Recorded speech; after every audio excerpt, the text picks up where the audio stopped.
এক লোক তার গাধাকে খেলার ছলে পুরাতন একটি বাড়ির ছাদে নিয়ে উঠালো। এতেই বেঁধে গেল বিশাল এক ঝামেলা। গাধাটি আর বাড়ির ছাদ থেকে নিচে নামতে চায় না। গাধাকে অনেক আদর সোহাগ করা হলো, কিন্তু সে কিছুতেই ছাদ থেকে নামবে না। তখন সে গাধার মালিক বিরক্ত হয়ে গাধাটিকে ছাদ থেকে নামানোর জন্য জোরে একটা ধাক্কা দিল। এদিকে ধাক্কা খেয়ে রাগান্বিত হয়ে সে গাধাটি তার মালিককে একটা লাথি মেরে ছাদের উপর থেকে নিচে ফেলে দিল।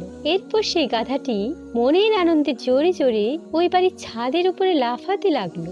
এক পর্যায়ে ওই বাড়ির পুরাতন ছাদ ভেঙে গাধাটি নিচে পড়ে মারাত্মকভাবে আহত হলো। তখন সে গাধার মালিক বুঝতে পারলো গাধাকে কখনো উপরে উঠাতে নেই। যেই ব্যক্তি তাকে উপরে উঠাবে নিশ্চিত তার ক্ষতি হবে। যেইখানে গাধাকে উঠানো হবে সে জায়গাটিরও ক্ষতি হবে, এমনকি সে গাধা নিজেও ক্ষতির সম্মুখীন হবে। মনে রাখবেন, অযোগ্য লোকদের যোগ্য স্থানে বসালে ওই গাধার মতোই পরিস্থিতি